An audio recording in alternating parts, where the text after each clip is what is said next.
నమస్తే, welcome to prime 9 news straight question.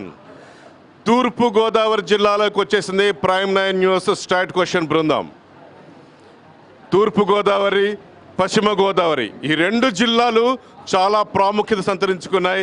ఈ రెండో సార్వత్రిక ఎన్నికల్లో రాష్ట్ర విభజన జరిగిన తర్వాత 3 పార్టీలు హోరాహోరీగా తలబడబోతున్నాయి. జనసేన ఇప్పుడు కొదమసింహంలా రంగంలోకి దిగుతుంది. ఈ ఎన్నికల రణరంగ కురుక్షేత్రంలో జన సైనికుల్ని, యువకుల్ని, ఎవరైతే నీతి నిజాయితీగా పనిచేస్తున్నారో, ట్రాన్స్పరెంట్గా ఉంటున్నారో, ప్రజలకు అందుబాటులో ఉంటున్నారో వాళ్ళని ఏరి కోరి సెలెక్ట్ చేశారు జనసేనాని పవన్ కళ్యాణ్. ఇక తూర్పుగోదావరి జిల్లాకు వచ్చేసరికి మండపేట చాలా ప్రధానమైన నియోజకవర్గం. ఎంతోమంది హేమీల్ని ఇక్కడి నుంచి అసెంబ్లీకి పంపించారు. మరి ఈ మండపేట ఈ మధ్య కాలంలో ఒక రాష్ట్ర వ్యాప్తంగా సంచలనం సృష్టించింది. జనసేనాని పవన్ కళ్యాణ్ ఇక్కడి నుంచి శ్రీ వేగుళ్ళ లీలాకృష్ణ అనేటువంటి ఒక డైనమిక్, యంగ్ అండ్ ఎనర్జెటిక్ పర్సన్ని తన అమ్ముల పొదిలో అస్త్రంగా మండపేట నియోజకవర్గాన్ని నించోబెట్టింది. ఒక్కసారిగా ఎప్పుడైతే పవన్ కళ్యాణ్ భీమవరంలో కూడా ఎలక్షన్లు నించున్నారో చెప్పిన మరుక్షణం ఉభయ గోదావరి జిల్లాలో రాజకీయ సమీకరణాలు మొత్తం మారిపోయినాయి లేదా? పక్కానా? గెలిపిస్తున్నారా? మెజార్టీ వస్తుందా? చప్పట్లు కొట్టి గట్టిగా చెప్పండి ఒకసారి. జనసేనాని చక్రం తిప్పుతున్నారా? కింగ్ అవుతున్నారా? లీలాకృష్ణ గారిని గెలిపిస్తున్నారా? మెజార్టీ తీసుకొస్తున్నారా? రాసుకో సామ్మా అనొచ్చా? కాసుకోవచ్చా? అయితే మండపేట విషయానికి వస్తే ఈ మధ్యలో సంచలనం అయిపోయింది.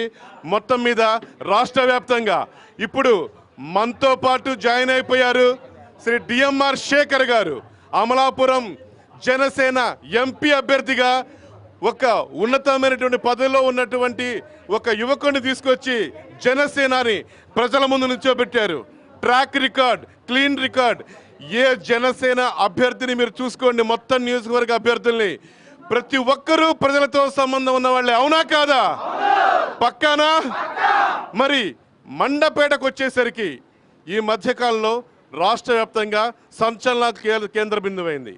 సాక్షాత్తు YS party Jaganmohan Reddy, YSR Congress party Jaganmohan Reddy గారు ఇక్కడ రోడ్ షో నిర్వహించారు. ఈ నిర్వహించినప్పుడు ఇక్కడ 2 మహిళలు గోడ కూలి చనిపోయారు. మరికొంతమంది క్షతగాత్రులై ఈరోజు కూడా ఆసుపత్రిలో ఉన్నారు. ఆసుపత్రిలో వాళ్ళని పలకరించే దిక్కు లేదు. మీటింగ్ అయిపోయింది, అట్టించే కాన్వాయ్ వెళ్ళిపోయింది.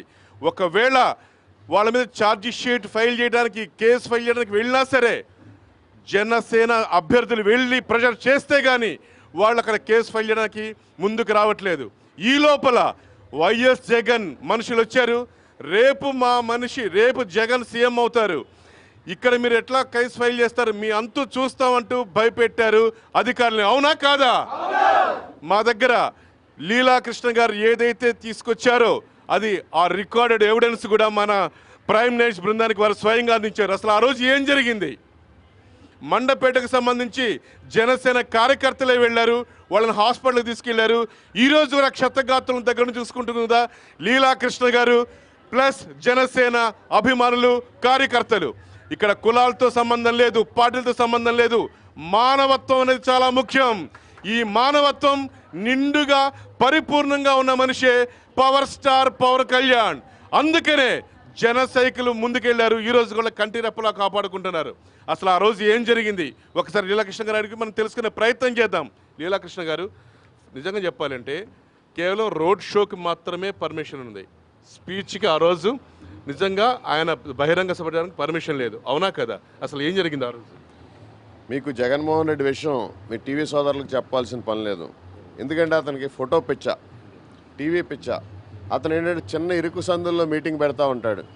ఆ మీటింగ్ ఎక్కువ మందిగా చూపించడం కోసం అది చిన్న, కనీసం అక్కడ రోడ్డు 30 అడుగులు కూడా లేదు.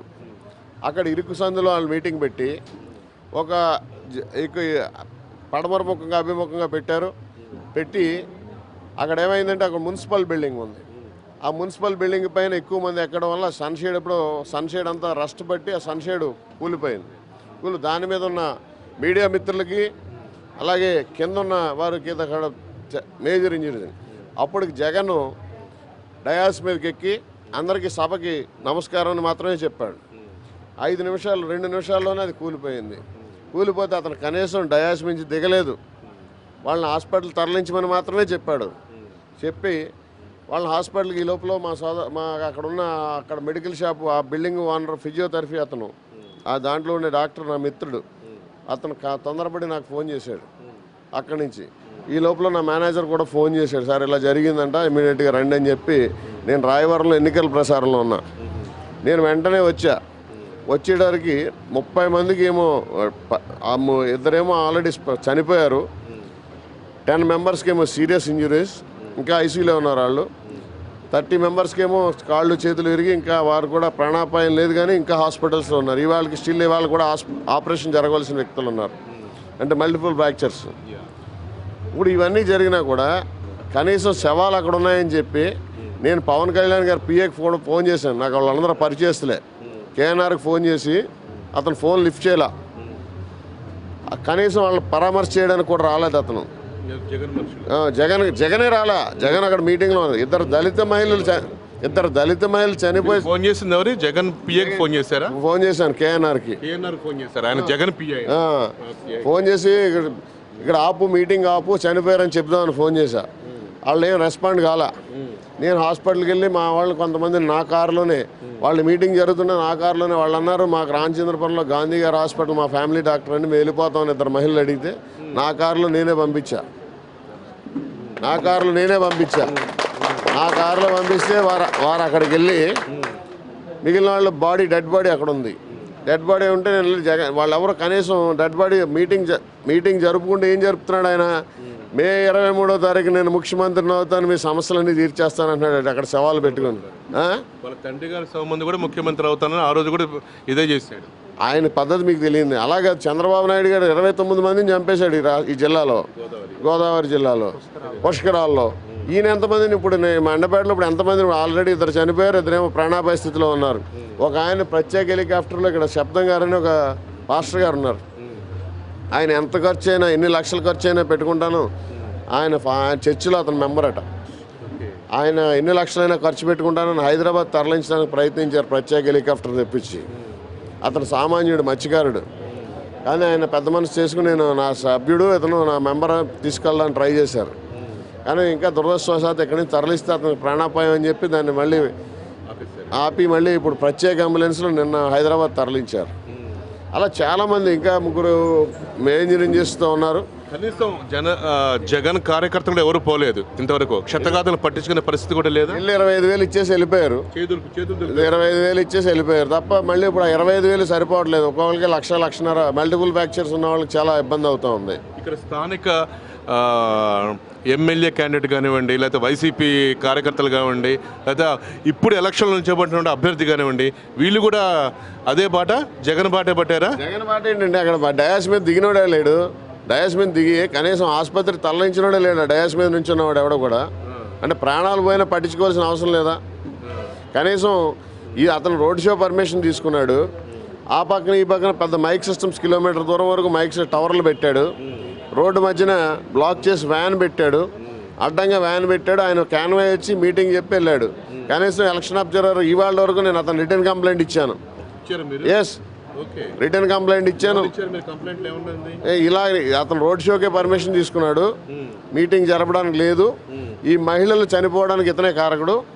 అతను రోడ్ షో జరుపుకుంటే మహిళలు చనిపోరు కాబట్టి ఇతని మీద క్రిమినల్ కేసు బుక్ చేయండి అని అతనితో పాటు డయాస్ మీద ఉన్న వాళ్ళందరికీ బుక్ చేయండి అని చెప్పాము మేము. ఆ మీటింగ్ ఎవరు పర్మిషన్ అడిగారో వాళ్ళ మీద కూడా. ఆర్ఓ ఇప్పుడు స్పందించలా. ఎందుకంటే ఇక్కడ అభ్యర్థి ఉన్న గోపాలకృష్ణ ద్వివేది, ఇక్కడ ఉన్న అభ్యర్థిగా ఉన్నటువంటి పిల్లి సుభాష్ చంద్రబోస్కి గోపాలకృష్ణ ద్వివేది మంచి స్నేహితుడట. ఆయన మరి బీజేపీ ఒత్తిడితో చేయలేదో ఇప్పుడు దాకా ఎందుకు చేయలేదో నాకు అర్థం కావట్లా. పిల్లి సుభాష్ చంద్రబోస్ డైరెక్ట్గా ఫోన్ చేసి అక్కడ ఉన్న పక్కన చూసిన ప్రత్యక్ష సాక్షులు చెప్తున్నారు నేను గోపాలకృష్ణ ద్వివేదితో మాట్లాడతాను, ఏం భయం లేదని చెప్పి ఆర్ఓకి చెప్పాడు. ఇప్పటికి వరకు కేసు బుక్ చేయాల, కనీసం ఎఫ్ఐఆర్ నమోదు చేయలేదు. రెండోది ఎఫ్ఐఆర్ కూడా నమోదు చేయలేదు. లేదు, మీరు కంప్లైంట్ ఇచ్చినా కూడా చేయలేదు. ఆయన జిల్లా నేను అప్పుడు ఎస్పీకి ఫోన్ చేసి ఎస్పీ గారు అన్నారు మీరు వెంటనే ఇమీడియట్గా కంప్లైంట్ ఇవ్వండి, మీకు రెసీట్ ఇస్తామని చెప్పారు. అంతే రెసీట్ అయితే ఇచ్చారు, కానీ ఇప్పుడు స్టిల్ ఇప్పుడు ఈ క్షణం వరకు కూడా ఎఫ్ఐఆర్ అయితే నమోదు కాల. అదే మామూలు యాక్సిడెంటల్ ఎఫ్ఐఆర్ ఒకటి వేసి అది ఎఫ్ఐఆర్గా చూపిస్తున్నారు. అది దాన్ని ఎంక్వైరీ చేయాలి కాబట్టి ఆ చనిపోయిన వరకు ఎఫ్ఐఆర్ వేయడం జరిగింది. జనరల్గా అధికార పార్టీలో ఉన్న వాళ్ళు బెదిరింపులు చేస్తుంటారు, ప్రతిపక్షంలో ఉండి కూడా వీళ్ళు అలా చేస్తున్నారంటే వాళ్ళకి ధీమా ఏంటి? నెక్స్ట్ నేనేం వస్తామని చెప్పేసి ధీమా అని కాదు సార్, ఇక్కడ బీజేపీ వాళ్ళకి అన్ని ఎలక్షన్ కమిషన్ వాళ్ళు చెప్పినట్టు ఆడుతూ ఉన్నారు. ఈరోజు నిన్న మొన్న కూడా ఈరోజు వైఎస్ఆర్సీపీకి అండగా ఎలక్షన్ అధికారులు అందరూ ఇక్కడ యాక్ట్ చేస్తూ ఉన్నారు. జరిగేదంతా కూడా వన్ సైడ్ జరుగుతుంది. అతను కేవలం వన్ సైడ్ యాక్ట్ చేస్తూ ఉన్నారు. మరి ఏ రకంగా వీళ్ళు యాక్ట్ చేస్తున్నారు? రేపు ఎన్నికల్లో కూడా వీళ్ళు అక్రమాలు చేయాలంటే నమ్మే పరిస్థితి అయితే లేదు. చాలా దారుణమైన పరిస్థితి ఉంది. ఇప్పుడు వరకు ఆర్ఓ కనీసం స్పందించకపోవడం, రిటర్న్ కంప్లైంట్ మీద కూడా స్పందించకపోవడం చాలా దారుణమైన విషయం. అంటే వాళ్ళ మీద ఒత్తిళ్ళు వస్తున్నారా, భయపడుతున్నారా? ఖచ్చితంగా. ఇప్పుడు పిల్లి సుభాష్ చంద్రబోస్ అనే వ్యక్తి అతను ఎమ్మెల్యేగా ఉన్నాడు. ఎమ్మెల్యే పెన్షన్ పొందాడు మొన్నటి వరకు. అది అతను అఫిడవిట్లో దాఖలు చేయలేదు. అతను నామినేషన్ మేము తొలగించమని పెడితే దానికి కూడా అతని దగ్గర సెల్ఫ్ అఫిడవిట్ తీసుకుని కనీసం అసెంబ్లీ సెక్రటరీ దగ్గర వివరణ తీసుకుని అతను యాక్సెప్ట్ చేయాలా. వివరణ తీసుకోకుండా అతని దగ్గర సెల్ఫ్ డిక్లరేషన్ తీసుకుని అతను నామినేషన్ యాక్సెప్ట్ చేశారు. నాన్ లోకల్ అతను సెల్ఫ్ డిక్లరేషన్ ఆయన ఎమ్మెల్సీగా జీతం తీసుకుంటున్నాడు, ఎమ్మెల్యేగా పెన్షన్ కూడా పొందుతున్నాడు. దాన్ని డిక్లేర్ చేయలేదు అసలు. రాజ్యాంగానికి విరుద్ధం. ఆయన సెల్ఫ్ డిక్లరేషన్ మీద ఎలా చేస్తారు వీళ్ళు? అది వివరణ తీసుకోవాలి. అసెంబ్లీ సెక్రటరీ నుంచి తీసుకుంటున్నాడా లేదా కనీసం వివరణ లేకుండా వన్ సైడ్ యాక్ట్ చేస్తున్నారు. ఇక్కడ పోరాటం ఏం చేయబోతున్నారు మన జనసేన? పోరాటం ఏం లేదు, రేపు ఎల్లుండి చూస్తాం. సోమవారం నాడు మాత్రం దీన్ని హైకోర్టులో రిట్ వేస్తాం. రేపు సాయంత్రం వరకు చూస్తాం, హైకోర్టులో వెళ్తాం. కోర్టులో కంపల్సరీ దీని మీద ఎఫ్ఐఆర్ నమోదు చేసే వరకు మాత్రం పోరాడతాం. ఎందుకంటే ఒక దళిత మహిళ చనిపోతే, ఇద్దరు దళిత మహిళలు చనిపోతే కనీసం డయాస్ మించి కూడా దిగని వ్యక్తి ఈరోజు దళితుల ఓట్ల కోసం ఎలా ఆడడానికి వస్తాడని చెప్పి నేను ప్రశ్నిస్తూ ఉన్నాను. ఈ రాష్ట్రాన్ని ఎలా పరిపాలిస్తాడు? కనీసం మానవత్వం ఉండాలి కదా. అతను అక్కడతో సభ ఆపి వెళ్ళిపోవచ్చు. అక్కడ మీరు చూసే ఉంటారు టీవీలో, అక్కడ 2000 మంది కూడా లేరు. అక్కడ 2000 మంది లేరు. మీరు ఎంక్వైరీ చేయండి. నేను అతని దగ్గర వరకు వెళ్ళాను, డయాస్ వరకు ఆపుదామని. ఈ లోపల పోలీసులు వచ్చి నన్ను అడ్డుకున్నారు. ఈ రోజు వరకు నిన్నటి నుంచి పోలీసులు స్పందించడం మానేశారు నా ఫోన్లకి. ఎందుకంటే వాళ్ళు ఇక్కడ దీన్ని లోకల్ డిఎస్పీకి, లోకల్ సిఐకి, లోకల్ ఎస్ఐకి అందరూ కూడా ఇమీడియట్గా వాళ్ళకి సస్పెండ్ చేయాల్సిన పరిస్థితి వస్తుంది. సో ఆ క్షతగాతులు మీరు దగ్గరుండి మన జన సైనికులు తీసుకెళ్లి హాస్పిటల్లో మేము తీసుకెళ్ళింది మాత్రం ఇద్దరిని మాత్రం రామచంద్రపురం షిఫ్ట్ చేయడం జరిగింది. మిగిలిన వారిని అక్కడ ఉన్న పోలీసులు షిఫ్ట్ చేశారు. ఈ పరిస్థితి చూస్తుంటే మీకేమనిపిస్తుంది శేఖర్ గారు? మండపేటలో గురించి ఫ్యాక్షన్ రాజకీయాలు, ఒక క్రిమినల్ మైండ్ సెట్ స్టార్ట్ అయిపోయిందని అనుకోవచ్చా? దీనికి పెద్దగా మనం మాట్లాడుకునే అవసరం లేదనుకుంటానండి. ఎందుకంటే ఇప్పుడు జరుగుతున్న వ్యవస్థే అది. ఒకసారి డాక్టర్ బిఆర్ అంబేద్కర్ అంటారు, ఆయన ఒకసారి మన రౌండ్ టేబుల్ కాన్ఫరెన్స్కి వెళ్తే ప్రెస్ వచ్చి మీడియా వచ్చి అడిగిందంటండి, మీతో మాట్లాడాలి, ఎప్పుడు టైం ఇస్తారని. ఇప్పుడు మేము చాలా బిజీగా ఉన్నామండి, మీటింగ్ అయిన తర్వాత వచ్చి మాట్లాడతామని. సో మాట్లాడి వచ్చిన తర్వాత అన్ని లైట్లు ఆరిపోయి ఉంటాయి, ఒకే రూమ్లో లైట్ వెలుగుతూ ఉంటుంది. నిస్సంకోచంగా డాక్టర్ బిఆర్ అంబేద్కర్ గారు పుస్తకం చదువుతూ ఉంటారు. మీడియా వాళ్ళు అడిగినప్పుడు, అయ్యా అందరూ నిద్రపోతున్నారు కదా, మీరేంది ఇంకా మేలుకున్నారు అని అడిగితే, అయ్యా మా భారత ప్రతినిధులు ఎవరైతే వచ్చారో వాళ్ళ జాతులు అన్నీ అవేకనంగా ఉన్నాయి, మా జాతి ఎక్కడైతే పుట్టినా దురదృష్టవశాత్తు గాఢ నిద్రలో ఉందని. ఈ రోజున ఇద్దరు దళిత స్త్రీలు చనిపోయినా కూడా ఏ మాత్రం జవాబుదారితనం లేకుండా, కనీసం వచ్చి పరామర్శించకుండా, వాళ్ళ వైద్య సదుపాయం చూడకుండా, అటు గవర్నమెంట్ కానివ్వండి, ఇటు పార్టీ మీటింగ్ పెట్టిన నాయకులు కానివ్వండి, జగన్మోహన్ రెడ్డి గారు కానివ్వండి, వచ్చి చూడాల్సిన బాధ్యత వాళ్ళది. ఎందుకంటే వాళ్ళ బాధ్యత గల మనుషులు, జవాబుతనం ఖచ్చితంగా ఉండాలి. ప్రజలు ఈ రోజున వాళ్ళ మీటింగ్లో చనిపోయిన ప్రజలకే దిక్కు లేకపోతే, రేపు వాళ్ళ అధికారంలో పొరపాటున కూర్చుంటే వాళ్ళ సామాన్య మానవుల గురించి ఆలోచిస్తారా? వాళ్ళకి ప్రాణం అంటే విలువ తెలియదు.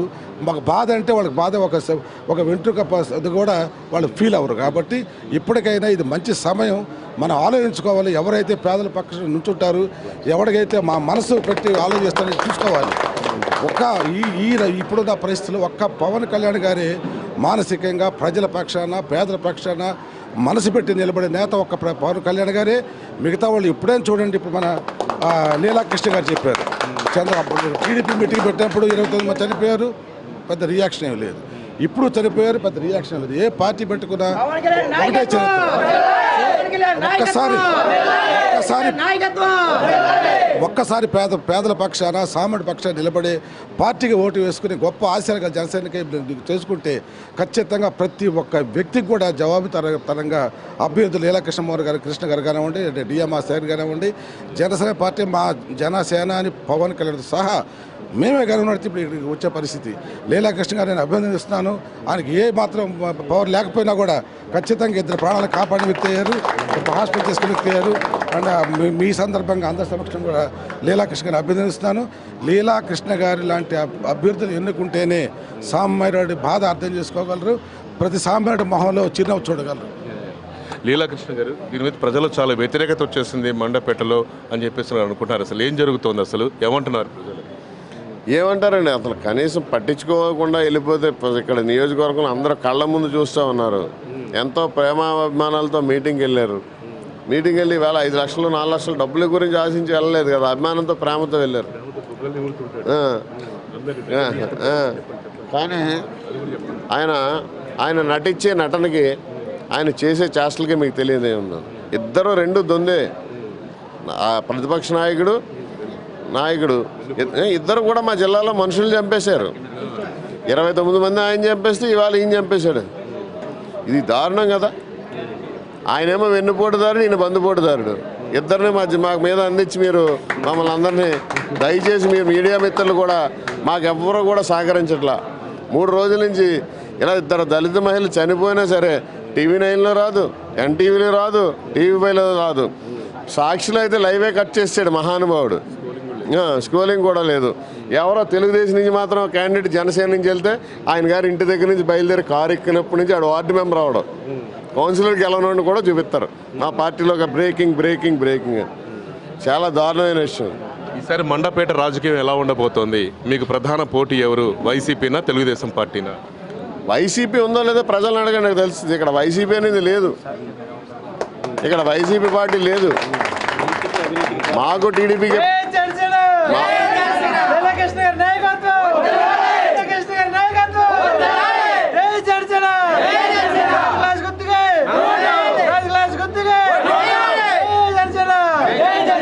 ఇక్కడ నేను కోఆర్డినేటర్గా రిజైన్ చేసి నేను వైసీపీ కోఆర్డినేటర్గా ఉన్నాను మొన్న నవంబర్ 20వ తారీఖు వరకు.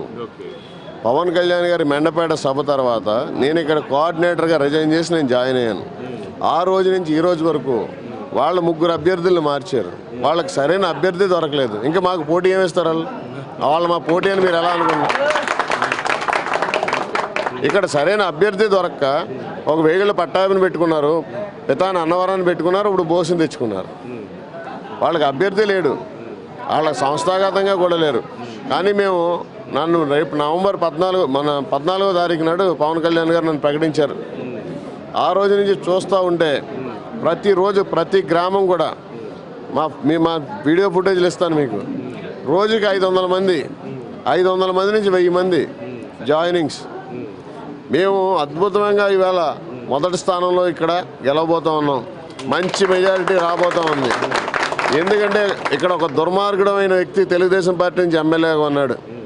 ఆ వ్యక్తి ఇక్కడ ఇసుక దోపిడీ, మట్టి దోపిడీ, ధాన్యం దోపిడీ, దోచుకోందే లేదు, లేఅవుట్ల పేరుతో దోపిడీ, ప్రతినిత్యం దోపిడీదారుడిగానే ఇక్కడ వ్యవహరిస్తూ ఉన్నాడు. దాదాపు ఆయన పార్టీని అడ్డం పెట్టుకుని, అధికారాన్ని అడ్డం పెట్టుకుని దాదాపు 2000 కోట్ల పైసలకు సంపాదించాడు. ఆయన అయితే డబ్బుతో అయితే మేము ఎదుర్కోలేం. కానీ మా వెనక జన సైనికులు ఉన్నారు, జనబలం ఉంది. డిఎంఆర్ శేఖర్ గారు లాంటి అభ్యర్థి ఉన్నాడు.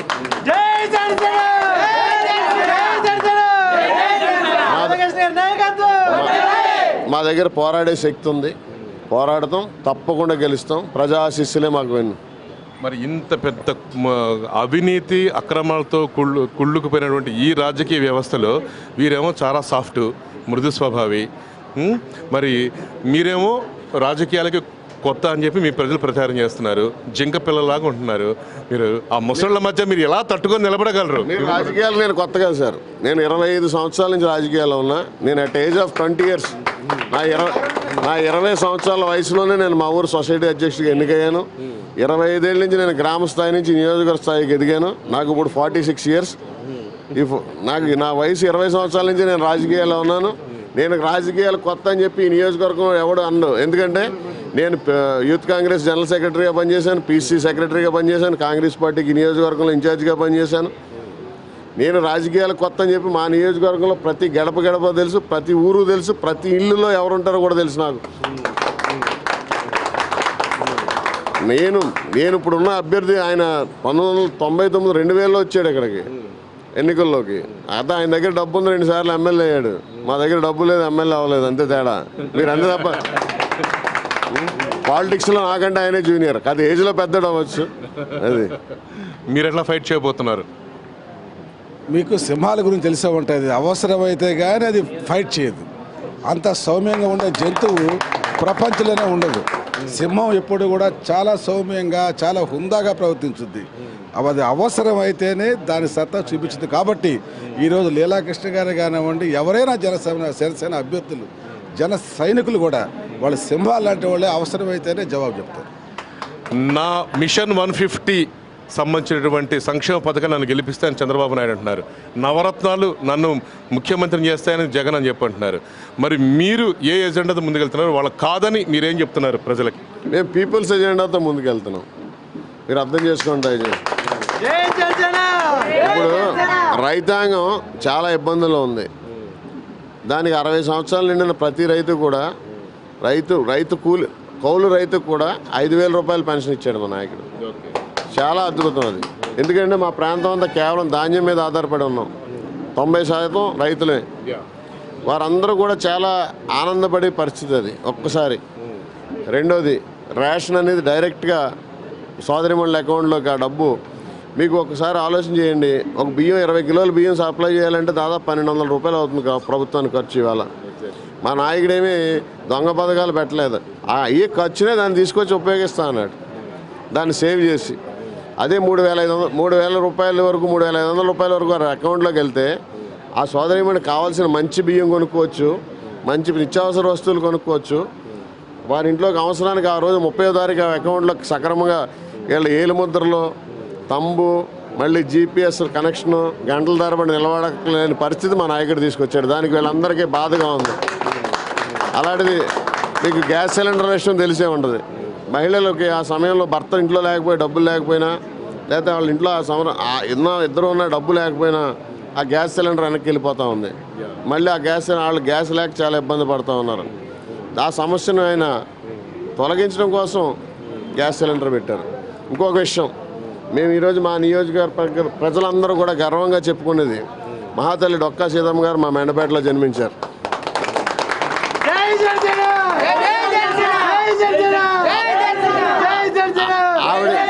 ఆవిడ గుర్తించిన నాయకుడు పవన్ కళ్యాణ్ గారు. దానికి పవన్ కళ్యాణ్ గారికి మా మెండపేట తరఫున మేము ధన్యవాదాలు చెప్పుకుంటా ఉన్నాం. ఎందుకంటే మా మెండపేట పేరుని ఎంత పెద్ద స్థాయికి తీసుకెళ్ళిన డొక్కా సీతమ్మ గారిని మర్చిపోయే రోజుల్లో రాబోయే తరానికి అందరికీ కూడా డొక్కా సీతమ్మ గారు లాంటి గొప్ప వ్యక్తిత్వం కలిగిన మనిషిని చరిత్రను పరిచయం చేసిన నేత పవన్ కళ్యాణ్ గారు. అటువంటి గొప్ప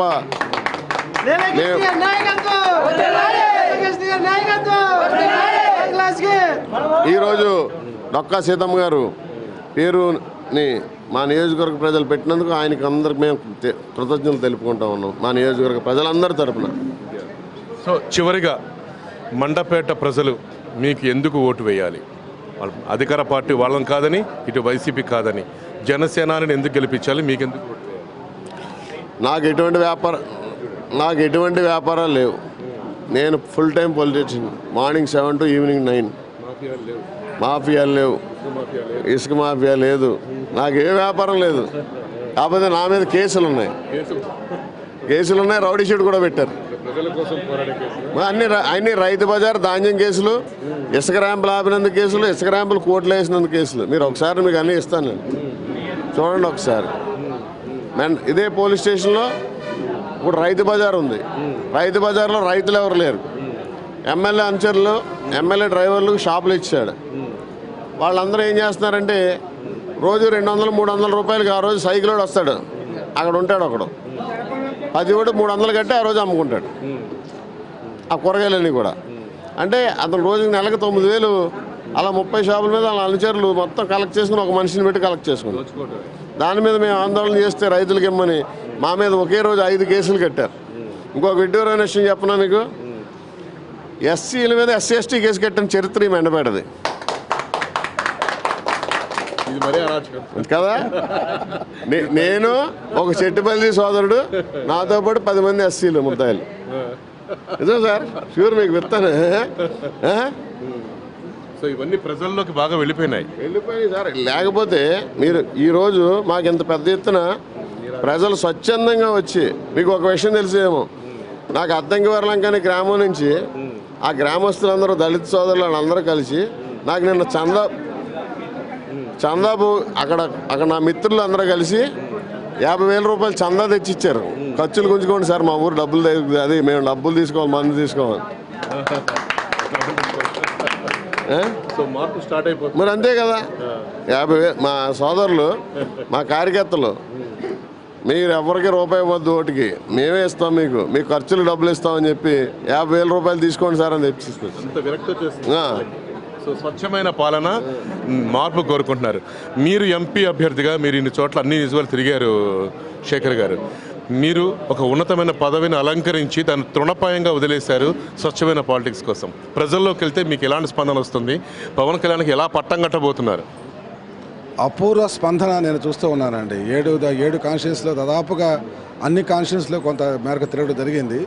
ఖచ్చితంగా చెప్పాలి, ప్రతిస్పందన చాలా బాగుంది అనేది. వాళ్ళ భవిష్యత్తును వాళ్ళే నిర్ణయించుకునే స్థితికి యువకులు వచ్చేసారు. స్త్రీలు కూడా విసిగి వేసారిపోయారు. ఇటువంటి చిన్న చిన్న చీప్ ట్రిక్స్, పసుపు కుంకుమ లాంటి స్కీమ్స్ ఎలక్షన్ ముందు వస్తాయి. ఆడపడుచు అంటే ఒక ప్రేమ, వాత్సల్యం, గౌరవం ఉండాల్సిన పరిస్థితి మంది. ఎప్పుడు వాళ్ళ పసుపు కుంకులతో వర్ధిల్లాలని కోరుకోవాలి, కానీ ఎలక్షన్ టైంలోనే తెచ్చే పసుపు కుంకుమ వాళ్ళకి అక్కర్లేదని చెప్పి బంగారు భవిష్యత్తు ఒక జనసేన పార్టీతోటే పవన్ కళ్యాణ్ గారితో సాధ్యమని నమ్మి ఈరోజు పెద్ద ఎత్తున ప్రతిస్పందన వస్తుంది. ఇక్కడ 3 అండి, అధికార పక్షం, ప్రతిపక్షం, ప్రజాపక్షం. మేము నుంచుంది ప్రజాపక్షం కాబట్టి ప్రజలు వెల్లువెత్తుగా మాకు సపోర్ట్ చేయడం జరుగుతుంది. జనసేన గెలుపు ఖాయం, మా ఆశయాలు గెలవబోతుంది. ఎంపీగా మీరు ఎంత మెజార్టీ ఇవ్వబోతున్నారు? మెజారిటీలు కాదు కానీ ఆశయం మాత్రం ఖచ్చితంగా అత్యధిక మెజార్టీ గెలుచుంది. శభాష్, మీరు చాలా డిప్లొమాటిక్గా చెప్పేస్తారు. ఉండవల్లి కినపడాలి, సార్ని గెలిపించాలని గట్టిగా సార్ చెప్పండి. నాకు సార్కి 7 నియోజకవర్గాల్లో అంటే 40 నుంచి 50,000 ఓట్ల మెజార్టీ ఇవ్వబోతా ఉన్నాం. అద్భుతమైన మెజార్టీ మా నియోజకవర్గం నుంచి ఇచ్చి ఆయన దగ్గర నుంచి ప్రతిరోజు నిధులు రాబట్టుకోవడానికి మాత్రం మా నియోజకవర్గాలందరూ సిద్ధంగా ఉన్నాం. ఆయనకు అద్భుతమైన మెజార్టీ ఇస్తాం. మీరు రాబోయే మే 23వ తారీఖున మీరు చూస్తారు. సో ఖచ్చితంగా మీరు నిధులు ఇవ్వాల్సిందే, అల్లుడు గారు కాబట్టి. ఇక్కడ మంచి స్వార్థం ఉండాలి. స్వార్థం వద్దు కానీ మంచి స్వార్థం అన్ని నియోజకవర్గాలు చూసుకోవాలి. ఇక్కడ మాత్రం 1%. పవన్ కళ్యాణ్ గారే మంచి స్వార్థంతో ఈ పార్టీ పెట్టడం జరిగింది కాబట్టి, దాంట్లో అభ్యర్థులం కాబట్టి మండపేట అభివృద్ధికి ఎట్టి పరిస్థితిలో కష్టపడతాను. మన లీలాకృష్ణ లాంటి మంచి నాయకుడు, లక్షణాల గల నాయకుడు, జవాబుదారు నాయకుడు ఉన్నాడు కాబట్టి ఖచ్చితంగా ఈయనతో సహా కూర్చొని ఈ అభివృద్ధికి ఖచ్చితంగా తోడ్పడతాను. మంచి ఎంత నిధులు తేగలనో అంతా షేర్ చేయగలరు. థ్యాంక్ యూ అండి. Thank you very much for both of you. So kind of you. Mandapeta నుంచి ఎమ్మెల్యేగా గెలుస్తాం, అదే అమలాపురం ఎంపీగా గెలిచి విజయఢంకా మోగిస్తాం. ఈ 2 సీట్లు పవన్ కళ్యాణ్ గారు గిఫ్ట్గా ఇస్తామని చెప్తున్నారు. వీడియో జర్నలిస్ట్ వెంకట్తో యశ్వనాథ్, ప్రైమ్ 9 న్యూస్, మండపేట. చూస్తూనే ఉండండి ప్రైమ్ 9 న్యూస్. నిజం ఇదే మా ఇజం. Thank you very much all. Thank you.